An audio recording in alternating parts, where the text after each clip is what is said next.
Hello, back again, Dr. Coring here with another episode of Real Health Talk with Dr. Coring. Here again, basically to educate you guys. Again, for those who do not know me, my name is Dr. Coring. I am a internist as well as a pharmacist by training and trade, and now in training to be a hematologist oncologist. And it is my absolute passion as well as desire to educate common folks such as such as yourself around and regarding various health topics. Simply health topics to make you healthier, better, and overall more educated.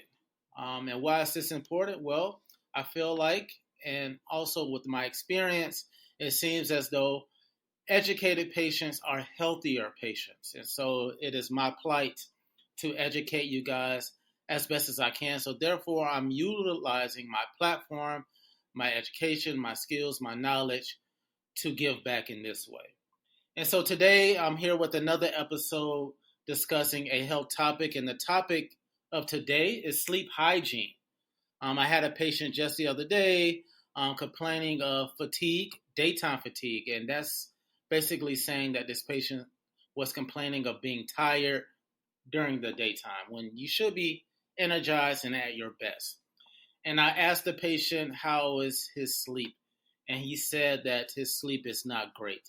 And so, what I would like to talk about today and what I discussed with that patient was sleep hygiene. And so, let's talk about it. Why is, first of all, what is sleep hygiene? That's a term that we use to describe habits. Essentially, it's an opportunity to talk about good habits, to eventually have and develop a good quality sleep. And so, sleep hygiene is basically saying or bringing up the discussion regarding good sleep habits. And why is sleep important? Well, we need sleep essentially for our cognition. And that's just a fancy way of saying we need sleep for our brain to function optimally. We need sleep to also reduce problems that happens or come along with poor functioning brain, memory loss, irritability, uh, anxiety, depression, relationship problems also can happen when our brain is not functioning at our best. And also, good sleep goes beyond brain function. Good sleep also have been found to reduce blood pressure. Good sleep have been found to reduce heart disease, stroke, kidney disease, obesity, type 2 diabetes, infection. Sleep is overall important for well-being. That's what I'm saying. How much sleep do we need? Adults, if you're age 26 through 64, it's recommended that you get about 7 to 9 hours of sleep. As we get older, that number decreases. So our geriatric patients or our more seasoned patients, 7 to 8 hours of sleep is good enough. And now it brings me to the next discussion or topic. How can we accomplish this? How can we get better sleep? How can we practice good sleep hygiene? And that leads me to the remainder of our conversation is better sleep. Good sleep hygiene. What does good sleep hygiene look like? I will tell you. So having good sleep hygiene means that you go to bed and get up at about the same time every day. That's how you know that your sleep hygiene is good. If you go to bed around 9, get up around 6 a.m., 9 p.m. to 6 a.m., that's good sleep hygiene, especially if that's consistent. If you don't have to set an alarm clock to wake up, your sleep hygiene is hitting on all cylinders and is at 100%. So how can we basically keep this good sleep hygiene, or how can we better our sleep hygiene? And that's what I want to talk about. So caffeinated drinks, that's the first thing that we should reduce, especially as it get later in the day. Me, I'll be the first one to tell you I need at least 3 cups of coffee, for sure. Not all at once, but when I wake up in the morning, when I get to work, it may be before lunch. I know that's a lot, but I'm a physician and I need that. However, I would not suggest drinking caffeinated drinks after about 3 or 4 o'clock. As it get later into the evening, reduce the amount of caffeine. That's a strategy to practice good sleep hygiene. So avoiding coffee, tea, caffeinated sodas are it's a really good start. Also avoid eating large meals close to bedtime. It's another good start to practicing good hygiene. Why?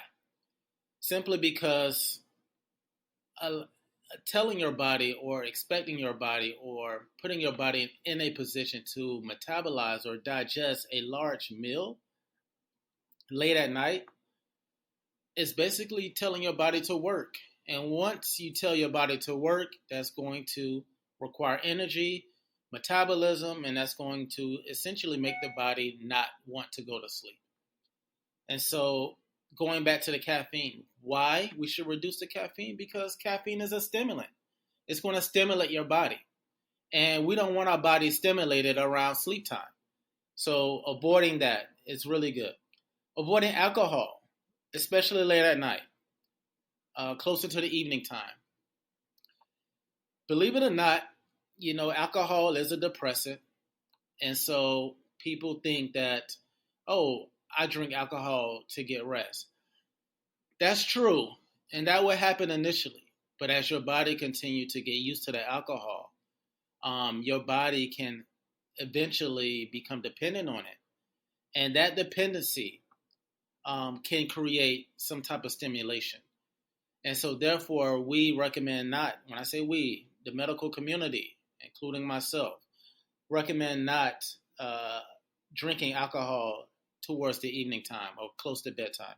Smoking, especially in the evening time. Smoking is a stimulant, and especially the nicotine. That's when I say smoking, I'm talking about tobacco, not the funny smoking or the funny substances. I'm talking about the substances that you could get at the gas station. So tobacco, nicotine products. That's a stimulant. Avoid it close to bedtime. Keeping your room dark. Reserving your room only for sleep is the best advice. Having a dark room, no television in the room, no electronic devices. Reserving your room for sleep and sex is the best option. Okay, so basically having your bedroom to be dark, cool, and quiet, reserved only for sleep and sex, is the best option to start practicing good sleep hygiene. Solving problems. What do I mean by that?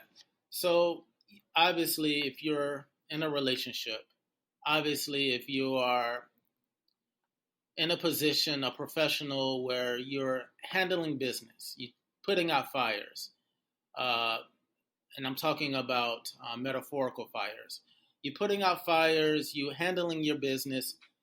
It's good. Obviously, you have to do those things, but reserve those things for in the morning, early afternoon, not late afternoon, not evening. I know that's difficult. If you're in a disagreement with your spouse or a significant other, hash that out before bedtime. Don't go to bed with all of that weight, cognitive weight on your mind, because obviously you won't get a lot of sleep. You'll be ruminating over those issues. So solve these problems before bedtime. Physical activity is really good, but not good 4 to 6 hours before bedtime. So if you're going to work out, and I know this is difficult because most of us work out after work. Doing that could be essentially not practicing good high sleep hygiene depending on what time you work out. So the best time to work out is before work in the morning, because the later you work out, especially before bedtime, then obviously you're stimulating your body, and that could essentially reduce your sleep. So working out 4 to 6 hours before bedtime is recommended.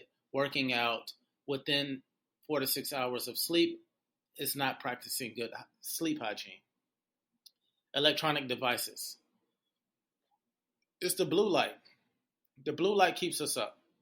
And so we can reduce the blue light simply by reducing our electronics closer to bedtime. And also we can wear blue light protective lenses or glasses also, because the blue light, for some reason, uh, it really disturbs our sleep. And so that's not practicing good sleep hygiene as well. So reducing the electronic devices can work. Um, what about white noise and machines or earplugs? That works. Patients say that works. White noise apps on your phone, to get these white noise, um, like Spotify, Apple Music, um, white noise machines, earplugs, just basically trying to have your mind in a state where things are quiet, things are calm. That's the key. So try that to help improve your sleep hygiene. Avoid long naps. My God, taking these long naps can actually give you energy towards the end of the night. So avoiding these long naps will be good, especially avoiding long naps close to bedtime. And taking short naps actually helps.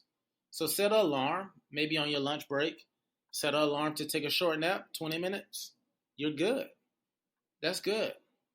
And so these are the things that we can do right now to improve our sleep. So just to recap, you know, assessing your sleep hygiene is basically you're saying that I'm able to go to bed predictably around the same time and wake up predictably around the same time every day consistently. That's how you know you got good sleep hygiene. And to recap the things that we can do to improve that: reducing caffeinated drinks, avoiding eating large meals close to bedtime, reducing alcohol, tobacco smoke are other strategies. Reserving your bedroom only for sleep and sex, and making sure the bedroom is cool, calm, and quiet as well. Physical activity is good. However, we're making sure we're not doing these uh, strenuous physical activities close to bedtime. Ideally, within 4 to 6 hours is not recommended. Also, making sure that we're avoiding electronic devices close to bedtime. Lastly, avoiding long naps and taking short naps. That's my time, guys. Sleep hygiene is very important. As mentioned, it's good for cognitive function, but it's also good at preventing and controlling chronic diseases such as hypertension, heart disease, stroke, kidney disease, and diabetes. Also, obesity. That's my time, folks. Peace and love. Love you guys. Peace.